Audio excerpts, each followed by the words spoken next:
Assalamualaikum warahmatullahi wabarakatuh. Jumpa lagi bersama saya Roni di Berpacu Dalam Misteri. Gimana kabar kalian? Semoga selalu diberikan kesehatan dan rezeki yang berlimpah. Kali ini saya akan melanjutkan sebuah cerita horor bersambung karya Ira Fatma 3 yang berjudul Lemah Wingit Part 3. Sebelum masuk ke cerita, jangan lupa bantu channel ini ya dengan cara subscribe dan like, dan aktifkan lonceng notifikasinya agar kalian bisa mendapatkan cerita terbaru dari channel ini. Baiklah, gak usah lama-lama lagi. Seperti apa ceritanya? Yuk siapkan kopi, duduk senyaman mungkin, pejamkan mata, dengarkan dan simak baik-baik kisahnya. Suara ayam jago sudah berkokok, tanda fajar sudah menjelang. Namun entah ayam milik siapa, namun bukan milik Pak Paidi. Martha bangun terlebih dahulu dan membangunkan April. Mereka berdua meregangkan badan dan kaget melihat piring mie goreng tidak ada di sana. Padahal Martha sudah mengunci pintu dan Bella masih tertidur. Martha dan April membiarkan teman mereka bangun dengan sendirinya. Martha mengajak April menghirup udara segar di halaman rumah. Lalu Vika, Vina, dan juga Ali berpamitan berangkat sekolah di hari Jumat ini. Beberapa saat kemudian terlihat Bella menyusul mereka ke depan. "Kok ditinggalin sih? Tega banget," ucap Bella. "Maaf ya, kita kira kamu kekenyangan mie goreng semalam jadi telat bangun. Gak tega mau bangunin," ucap April. "Ngaco deh, kapan juga makan mie goreng semalam? Kan kita makan bakso 2 mangkok, terus tidur. Gimana ceritanya jadi mie goreng?" tanya heran. "Oh, mungkin mimpiku semalam kali. Aku mimpi kamu makan mie goreng, Bel," ucap April menutupi kenyataan. Martha hanya heran menatap drama mereka. Jika bukan Bella yang makan mie dan masak mie, lalu siapa? Segera April mengalihkan pembicaraan membahas mata kuliah mereka.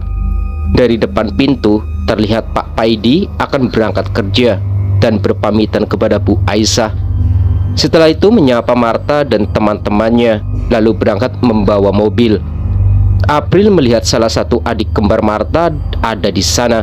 Namun, bukannya adik kembar Martha berangkat memakai sepeda motor berboncengan, lalu siapa yang berada di mobil bersama bapaknya Martha? April tak berani bertanya. Sedari awal memang banyak hal aneh di keluarga temannya ini. Sedangkan Martha sebenarnya sudah melihat sosok di mobil bapaknya. Lagi dan lagi dia melihatnya. Tampaknya Martha harus menemui seseorang, tapi siapa yang bisa dia tanyai? Martha diam, sama halnya dengan April, terkecuali Bella yang tak melihat apapun. Bu Aisyah hanya sedih dengan apa yang dilihatnya. Kenapa ada sosok menyerupai Vika selalu hadir seakan mengintai rumah ini? "Bu, Martha sama teman-teman mau jogging dulu ya. Ibu sendiri dulu, gak apa-apa kan di rumah?" tanya Martha. "Ibu mau nyiramin bunga ta? Ya udah buruan, nanti sarapan di rumah aja ya," ucap Bu Aisyah. "Oke Bu, kita berangkat dulu." Muah, pamit Martha gembira sejenak melupakan bayangan Vika. Mereka bertiga pun jogging ke arah selatan atau kanan rumah Martha. Jalanan sangat indah dan hijau.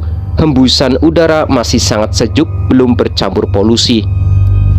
Mereka bertiga bercanda dan tertawa, bahkan saling mengejek, lalu tertawa lagi. Yang biasanya Martha melewati arah kiri saat kuliah, namun dia sekaligus menghafal jalan ke arah kanan dari rumahnya. Mereka bertiga tak sengaja bertemu dengan ketua RT alias PED yang semalam bertamu ke rumah Martha. "Assalamualaikum Pak Edi, mau kemana Pak?" tanya Martha. "Waalaikumsalam, saya mau ke balai desa Mbak. Kebetulan tidak jauh dari rumah kamu. Jadi saya berjalan kaki saja, ucap Pak Edi. Maaf Pak, saya kira Bapak sedang tidak ada acara. Saya tadi mencari rumah Pak Edi, jelas Marta. Baik Mbak, saya ke balai desa hanya sebentar. Atau kalian ikut saja sekalian, bagaimana? Tanya Pak Edi. Boleh Pak, jawab Marta. Lalu mereka kembali memutar arah. Setelah selesai urusan di balai desa, Pak Edi mengajak Marta berbicara di aula balai desa. Kebetulan sedang tidak digunakan, jadi akan lebih leluasa daripada berbicara di rumah Marta. Jadi begini Mbak, apa Pak Edi benar-benar tidak tahu sebelumnya tentang rumah yang kalian tempati? Tanya Pak Edi. Sepertinya Bapak tidak tahu Pak. Kalau boleh tahu, Bapak merahasiakan sesuatu? Tanya Marta. Bella tak mendengarkan obrolan itu. Dia malah asik selfie dan bermain Instagram. Sedangkan April mendengarkan setiap pembicaraan mereka. Maaf Mbak, tanah yang digunakan membangun rumah itu sudah ditanami sesuatu bungkusan Mbak, semacam sihir. Dan belum sempat Pak Edi melanjutkan itu, tiba-tiba Bella kesurupan. Pak Edi segera menolong Bella dan membacakan doa, menekan ibu jari kaki Bella sampai dia merintih kesakitan. Tak ada kata apapun yang keluar dari mulut Bella kecuali hanya merintih kesakitan. Lalu Bella sadar. Pak Edi tak bisa melanjutkan obrolan ini lagi dan berpamitan pulang karena ada pesan dari istrinya untuk segera mengantarkannya ke pasar. Pikiran Marta dipenuhi ribuan pertanyaan tentang tanah yang ditanami sihir. Tapi untuk apa? Tak mendapat jawaban dari Pak Edi karena beliau buru-buru pulang. Sedangkan Bella masih lemas jika harus ikut mengejar Pak Edi. Kemudian Marta, April, dan Bella segera pulang. Disimpannya ribuan pertanyaan itu dan tak ingin memberitahu ibunya sampai dia bisa menjelaskan detail, supaya ibunya percaya dan tidak menganggap Marta telah berbohong. 1 bulan kemudian. Selama 1 bulan ini, hampir setiap hari Marta selalu melihat sosok Vika di gerbang depan rumah sepulang dia kuliah.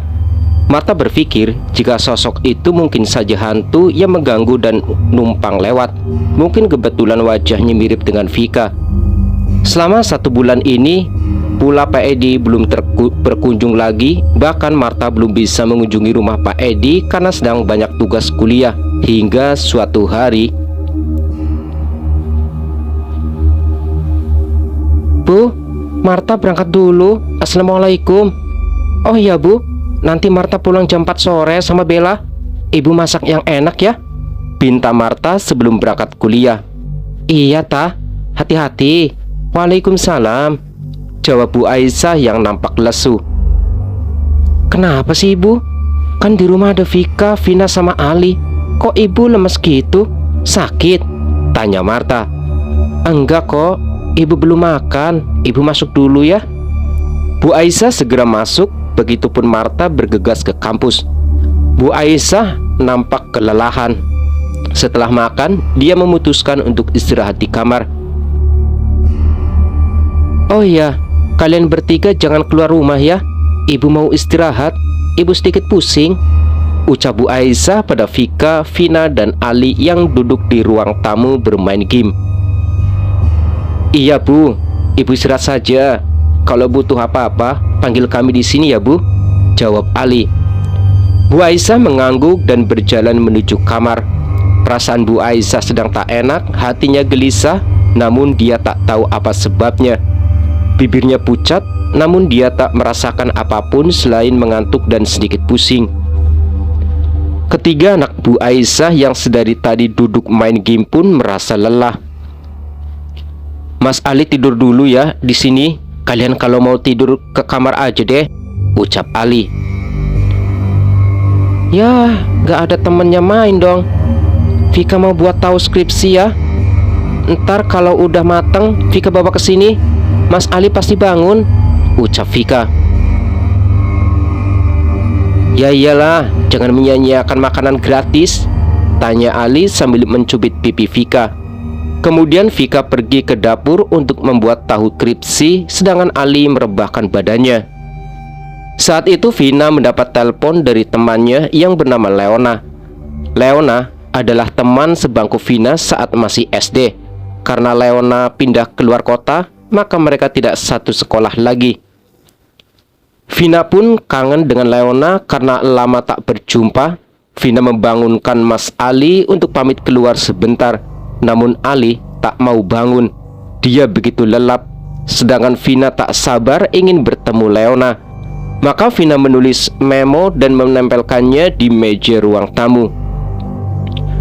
Mas Ali, sih tidur susah amat dibangunin. Vina izin keluar sama Leona ya mas. Bilangin sama ibu Vina gak enak mau bangunin ibu. Vina pamit ya mas. Bye, bye. Begitu isi pesan memo di kertas. Karena HP Vina sedang menerima panggilan dan dia tak mau jika pamit pada Vika, dia akan dilarang pergi karena perintah ibunya tadi. Dibawanya motor ibunya yang biasa Vina bawa ke sekolah untuk menemui Leona di kafe yang ada di Bukit Maria. Leona sudah menunggu di sana bersama sepupunya yang masih tinggal di kota ini. Sesampainya di sana, Vina bahagia sekali bisa bertemu sahabatnya yang sudah hampir 4 tahun tidak bertemu sejak mereka di bangku sekolah kelas 3 SD. Leona kini sudah semakin cantik karena kota tempat dia tinggal banyak sekali pohon hijau, pasti tempatnya sejuk dan anginnya dingin. Kulitnya semakin bersih. Vina sampai kagum memandang sahabat masa kecilnya. Saat mereka bercanda, tiba-tiba telepon Vina berdering. Ada panggilan masuk dari Ali.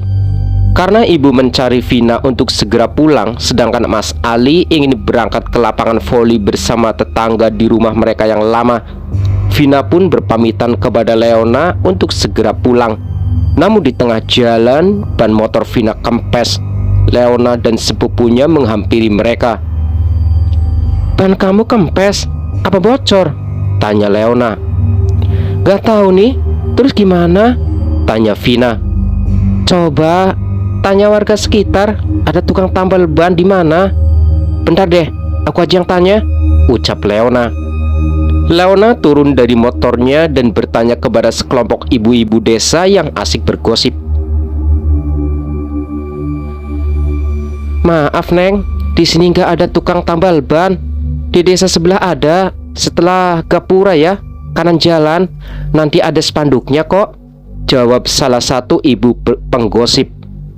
Vina pun terpaksa menaiki motornya tanpa menyalakan mesin. Sedangkan Leona dan sepupunya mengekori dari belakang. Setelah sampai di tukang tambal ban, Leona dan sepupunya mendapat telepon untuk segera pulang. Mereka berdua pamit kepada Vina karena tak bisa menemani menunggu sampai ban motor selesai ditambal. Saat Vina mencari dompetnya, ternyata dia tak membawanya. Dia lupa jika tadi di sana sudah ditraktir Leona. Vina pun menelpon Vika untuk diantarkan uang. Namun di rumah tidak ada kendaraan karena Mas Ali tidak ada di rumah dan Mbak Marta masih kuliah. Vina kebingungan. Namun Vika akan ke sana menggunakan ojek. Sampai juga kamu. Maaf ya Vik, aku buru-buru sampai lupa nggak bawa dompet, ucap Vina. Iya, ya udah pulang yuk. Nih uangnya kamu bayarin. Entar kamu yang bonceng ya, ucap Vika. Mereka pun segera pulang ke rumah. Namun saat dalam perjalanan, seakan Vina tak terlihat apapun. Seakan Vina tak melihat apapun, seperti ada yang menghalangi pandangannya. Jika saja dia bisa melihat hal gaib. Saat ini yang sedang menghalangi pandangan Vina adalah Ning Ayu, sosok yang pernah ditemui Pak Paidi di rumahnya. Vina berusaha bicara dengan Vika, namun Vika tak menyahut. Vina mengerem motornya dan motor itu berhenti mendadak. Kenapa Vin? Tanya Vika. Kamu gak denger kalau tadi teriak bilang sesuatu? Tanya Vina. Kamu dari tadi nyetir juga diem aja. Kapan sih ngomong? Ngomong apa? Ah, sini aku yang bonceng, ucap Vika mengambil alih kemudi. Di sisi lain, Ning Ayu tersenyum licik. Setelah di perjalanan, sosok itu mengganggu Vina lagi dengan menggelitiknya sampai Vina terjatuh dari motor. Bersama saat itu, Vika menoleh ke belakang dan motornya tak sadar telah salah haluan. Motor Vika menabrak sebuah mobil sampai ringsek. Jika terpelanting jatuh di atas mobil dan kaca-kaca yang pecah mengenai kepalanya. Darah mengucur di mana-mana, sedangkan Vina, "Cepat tolong, panggilkan ambulan, ada kecelakaan," teriak warga. "Itu ada yang jatuh di sana, sepertinya dia luka ringan. Ayo angkat kemari," ucap warga lainnya. Setelah ambulan datang, petugas medis membawa Vika dan Vina ke rumah sakit umum kota. Dalam perjalanan, petugas medis memasang infus untuk Vika dan Vina. Namun di sisi lain, Vika seakan melihat dirinya sendiri terbaring bersama saudaranya. "Vina, kenapa dia? Lalu siapa yang di sampingnya? Bukannya itu aku?" "Ya, dia mirip sekali denganku," ucap Vika. Ambulan telah sampai di RSUD kota. Petugas medis membawa kedua pasien ke UGD. Namun saat dokter memeriksa detak jantung dan denyut nadi Vika, nihil sudah berhenti. Dokter dengan cepat memompa jantung Vika, namun tak juga berhasil. "Pasien sudah meninggal. Tolong segera hubungi keluarganya jika pasien yang selamat sudah sadar," ucap dokter laki-laki berkumis itu dan berjalan keluar dari UGD. Seketika Vika menangis melihat jasadnya dinyatakan meninggal. Aku meninggal? Kenapa? Bagaimana bisa?" ucapnya yang tak mungkin didengar siapapun. Setelah 10 menit kemudian, Vina sadar dan perawat segera memeriksanya. Vina hanya mengalami luka ringan. Banyak tangannya yang lecet karena melindungi wajahnya saat dia jatuh dari motor, dan kakinya kesleo. Wajah dan kepalanya aman karena dia mengenakan helm.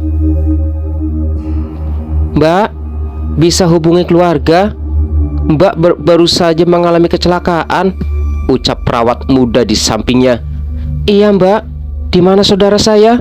tanya Vina. "Sebaiknya Mbak hubungi dulu keluarga Mbak untuk kemari. Nanti Mbak bisa menemui saudara Mbak jika Mbak sudah diperbolehkan berjalan. Kaki Mbak kesleo, sementara Mbak istirahat ya," ucap perawat itu lagi. Vina segera mengambil HP di tasnya dan menelpon ibunya. Bu Aisyah kaget dengan apa yang dikatakan Vina.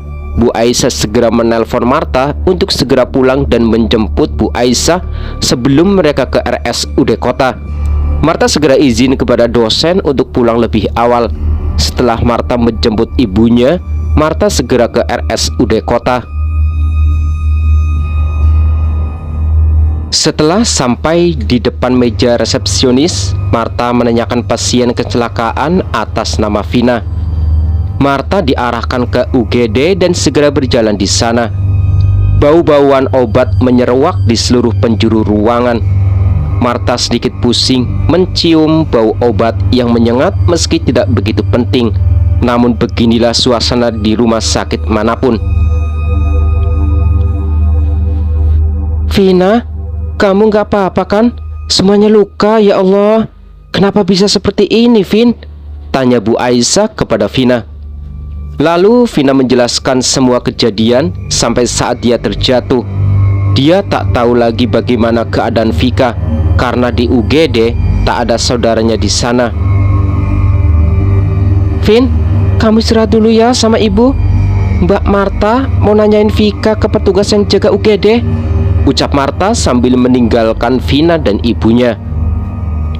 Marta syok mendengar penjelasan petugas UGD jika adiknya sudah meninggal dunia. Tak sadar, air mata Marta telah menetes. Dia mengirim pesan kepada ibunya untuk menyusul dan tak memberitahu Vina dulu. Setelah sampai di ruang autopsi, Bu Aisyah menangis sesenggukan. Segera dia memberi kabar pada Pak Paidi jika Vika meninggal kecelakaan. Pak Paidi segera pulang dan memberitahu warga sekitar. Dan warga sekitar berbondong-bondong ke rumah Pak Paidi, tentu bersama Pak RT. Roh Vika menangis tanpa air mata. Vika tak menyangka secepat ini dirinya pergi. Namun kenapa tak ada malaikat yang bersamanya seperti yang diceritakan ibunya? Nak, orang yang meninggal, rohnya akan keluar dari tubuhnya. Disitulah malaikat pencabut nyawa menunggunya dan akan membawanya ke alam barzah sampai akan dibangkitkan kelak pada hari kiamat.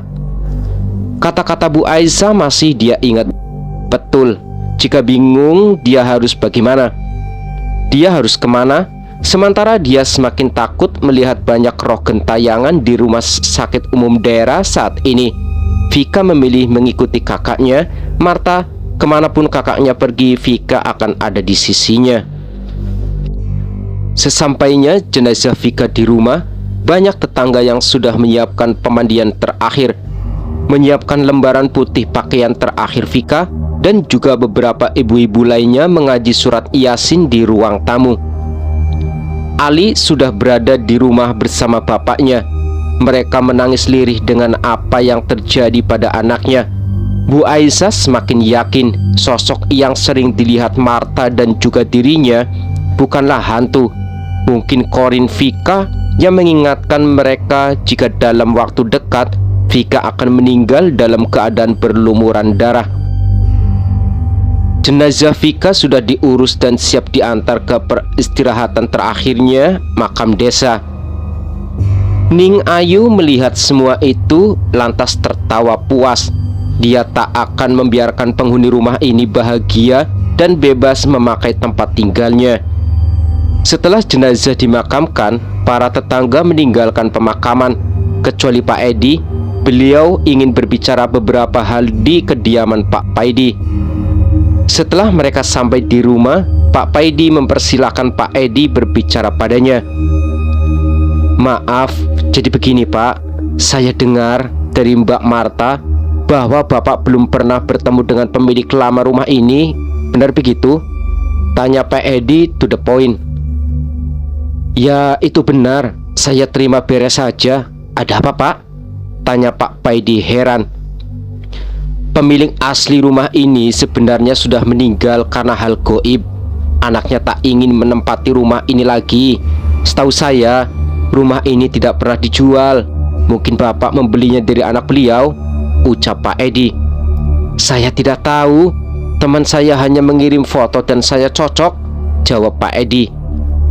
Di tanah ini dulunya ditanam benda goib, sebuah pusaka milik wanita yang sangat cantik.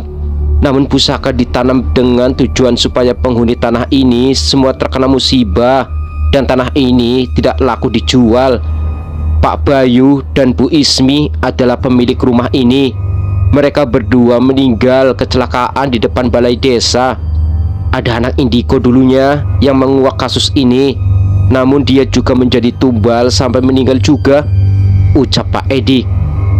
Saya tidak percaya Pak, ucap Pak Paidi.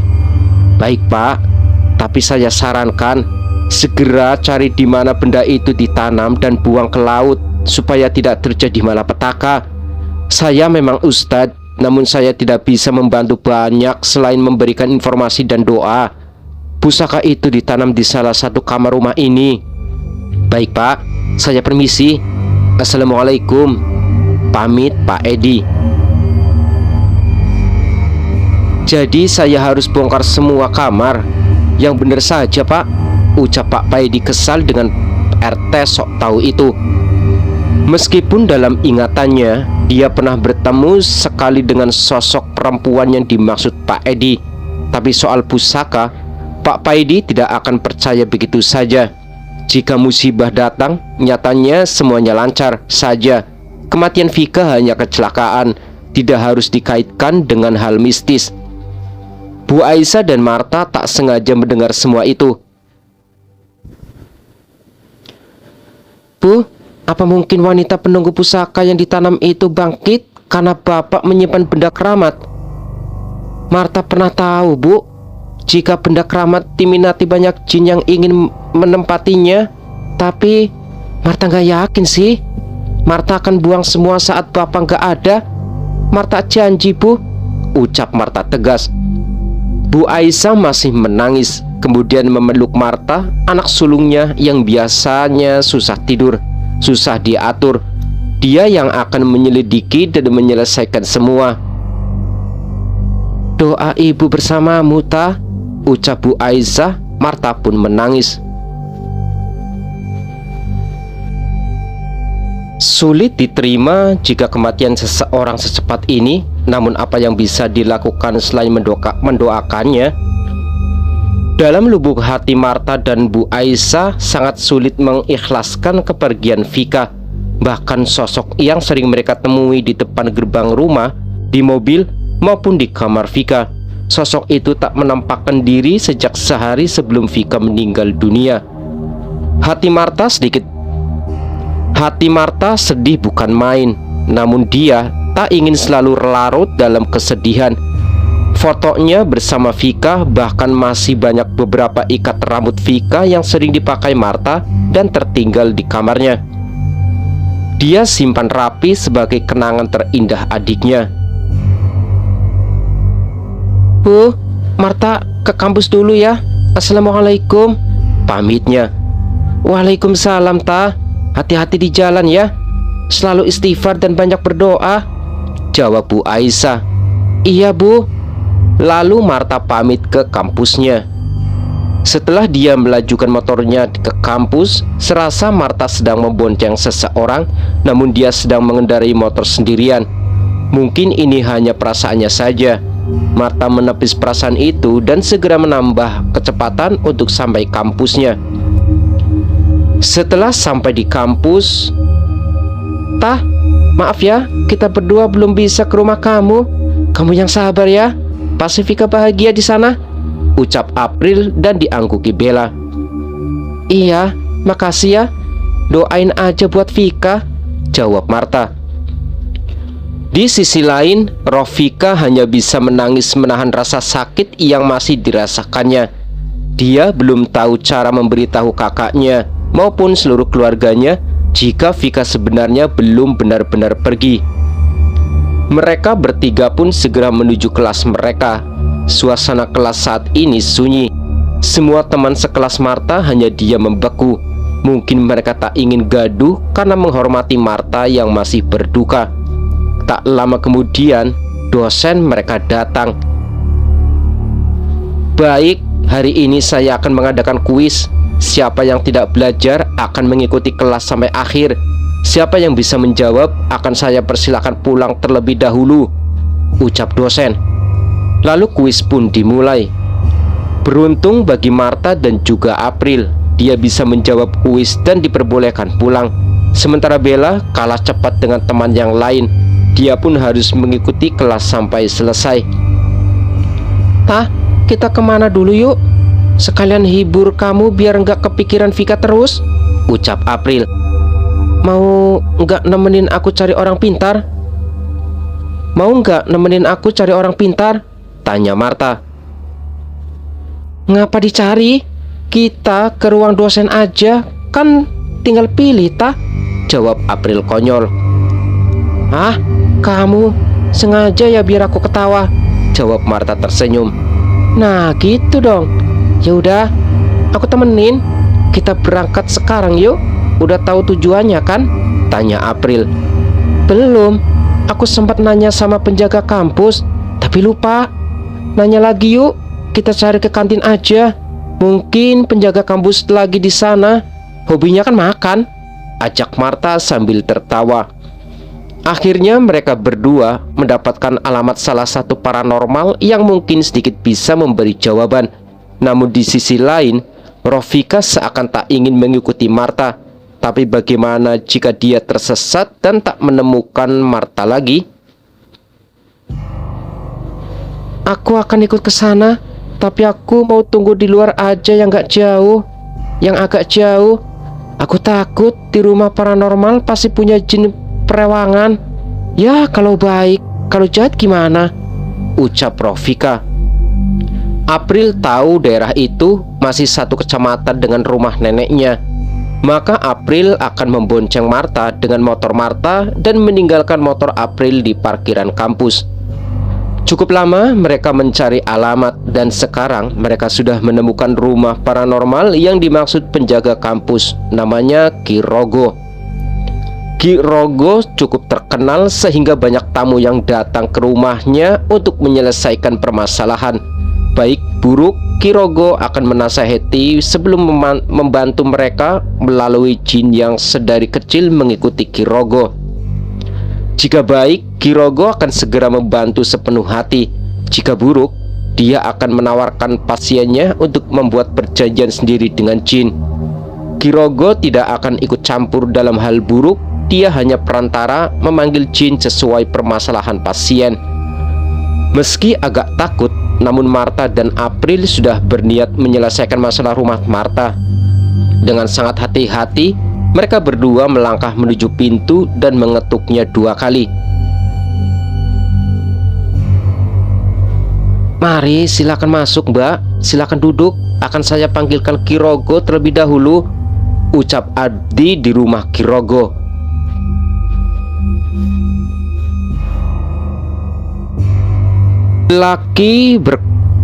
Lelaki kurus berjenggot putih dan menggunakan ikat kepala datang di depan Martha dan April.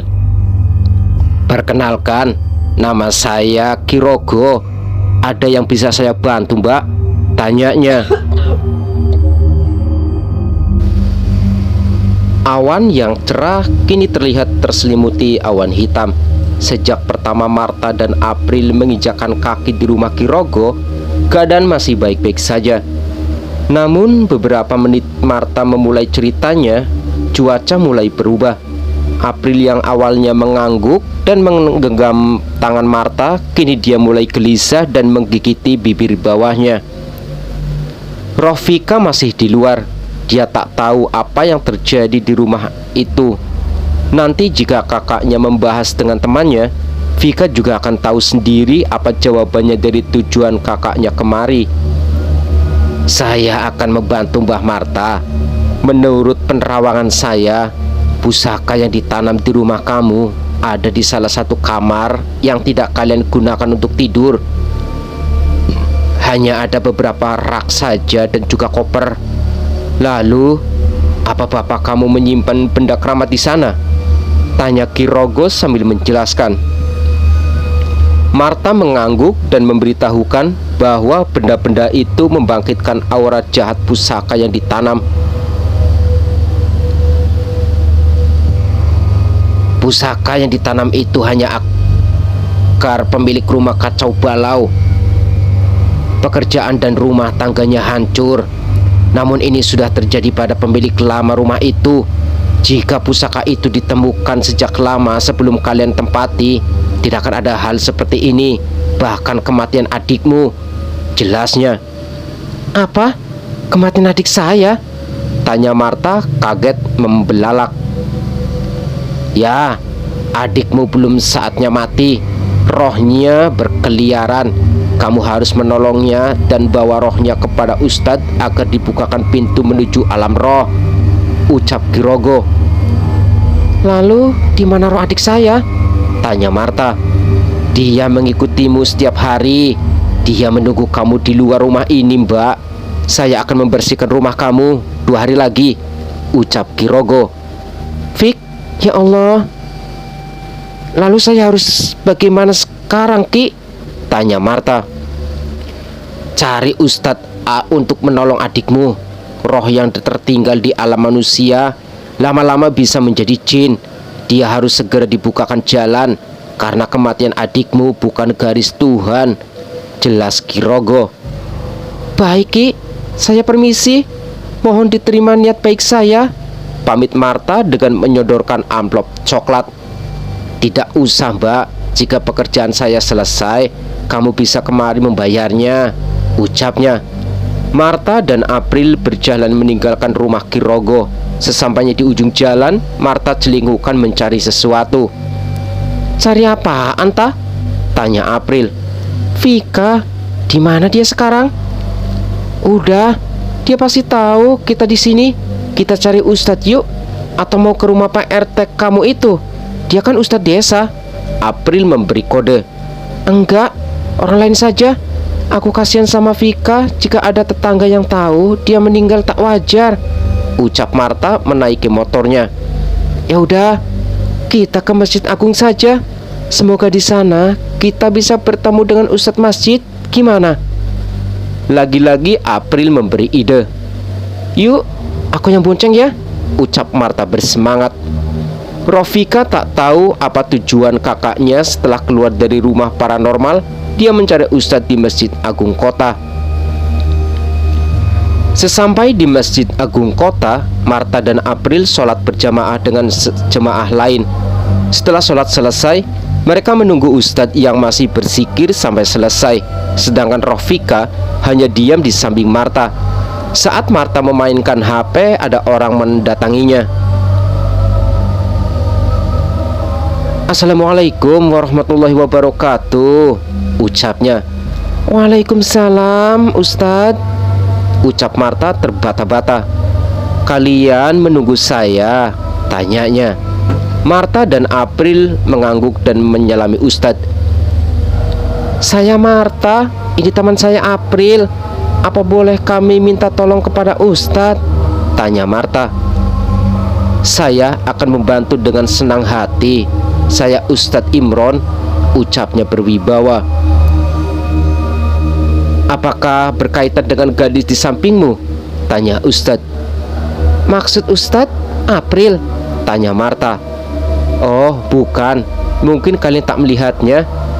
Marta mulai berpikir apa yang dimaksud gadis adalah Rofika. Lalu Ustadz itu seakan mulai membuka pembicaraan dengan Rofika di samping Marta. Maaf, namamu siapa?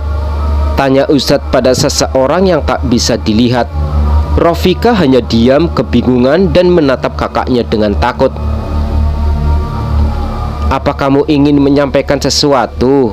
Boleh saja. Saya izinkan kamu meminjam tubuh kakakmu, ucap Ustadz Imron. Kemudian Marta merasa seperti lemas dan kaku. Ada sesuatu semacam angin menerjang tubuhnya begitu saja. Marta sadar, tapi dia tak bisa mengendalikan tubuhnya. Seakan tubuhnya dikendalikan orang lain.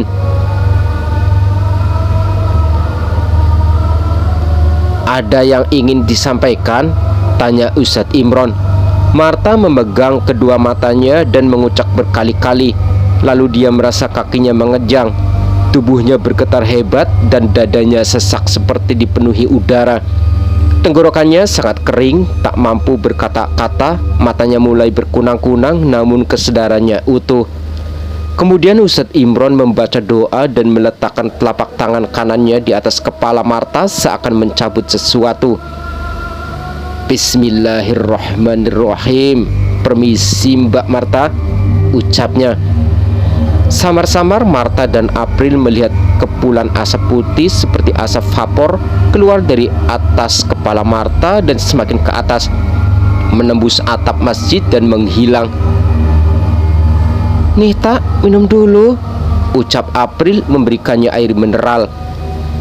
Marta minum 2 teguk air dan mengatur nafasnya yang masih berat. Dia mencoba mengendalikan tangannya, berhasil. Marta tersenyum. Sebenarnya apa yang terjadi Ustadz? Tanya Marta. Apa yang kamu rasakan? Tanya Ustadz Imron. Apa gadis yang Ustadz maksud fotonya seperti ini? Tanya Marta menyodorkan foto di HP-nya. Ustadz Imron mengangguk. Lalu kenapa saya merasa seperti... Marta bingung melanjutkan kalimatnya. Sakaratul maut, ucap Ustadz Imron. Apa? Kata Marta kaget. Ya, begitulah Mbak. Itu adalah apa yang dirasakan gadis itu saat dia sakaratul maut. Ruhnya belum bisa diterima di alam barzah karena dia belum saatnya dipanggil Allah. Apakah ada masalah Mbak? Tanya Ustadz Imron. Di rumah saya Ustadz ada pusaka yang ditanam di salah satu kamar. Pusaka itu ada jinnya. Saya tidak tahu kenapa adik saya jadi seperti ini, ucap Marta. Bagaimana kamu tahu ada benda itu di sana? Tanya Ustadz Imron. Saya diberitahu Pak RT dan paranormal. Maaf Pak Ustadz, apa bisa pusaka itu diambil? Tanya Marta. Astagfirullah Mbak, tidak baik meminta bantuan pada paranormal. Mbak harus meminta bantuan kepada Allah Subhanahu wa Ta'ala, karena Allah yang maha pemberi cobaan dan penangkalnya. Ucap Ustadz Imron.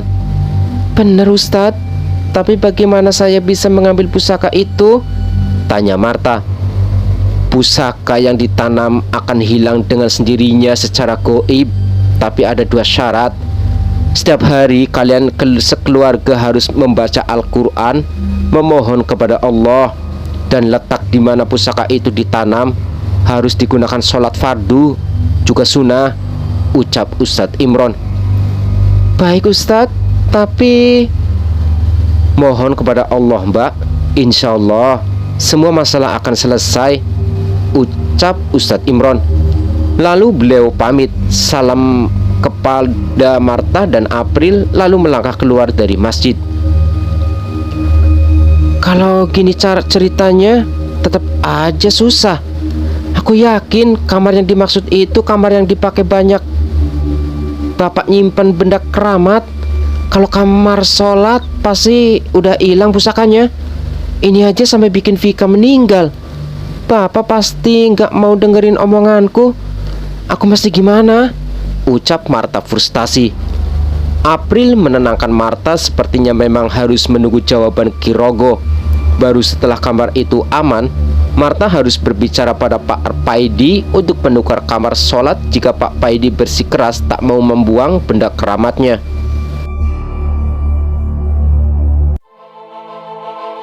Oke teman-teman, ceritanya bersambung dulu ya. Kita lanjutkan cerita ini di part selanjutnya.